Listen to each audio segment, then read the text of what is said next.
శ్రీరామచంద్రమూర్తి మనకి 4 నేర్పుతారండి. First one, ఎంత కష్టమైనా సరే అనుకున్నది సాధించాల్సిందే. సీతమ్మ వారిని వెతికి పట్టుకోవటం చాలా కష్టమైంది, కానీ ఆయన వదల్లా. సెకండ్, ఒంటరిగా పోరాడితే సక్సెస్ రాదండి.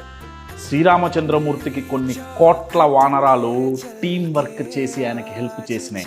మన ఐడియాని నచ్చి మనతో మన గోల్ అచీవ్ చేసేంత వరకు ట్రావెల్ చేయటానికి నలుగురిని ఇన్స్పైర్ చేసి మోటివేట్ చేసిన వాడే నాయకుడు అండి. అది చాలా గొప్ప నాయకత్వ లక్షణం. థర్డ్, ఎక్కడికి వెళ్ళాలో మనకి తెలుస్తుంది, కానీ ఎలా వెళ్ళాలో ప్రతిసారి తెలియదు.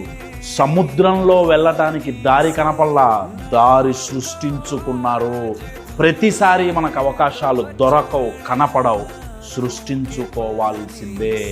ఫోర్త్, ఇంత కష్టపడి మీరు గోల్ దగ్గరికి వెళ్ళేటప్పుడు 10 తలల రావణాసురుడు మీకు మీ గోల్కి మధ్యలో నిలబడతాడు.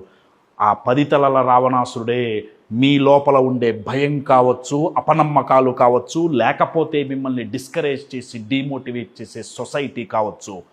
వాళ్ళని అధిగమిస్తేనే విజయం సాధిస్తారు. అలా చేసిన వాడికి లోకమంతా జై జైకారాలు కొడుతుంది. జై శ్రీరామ్.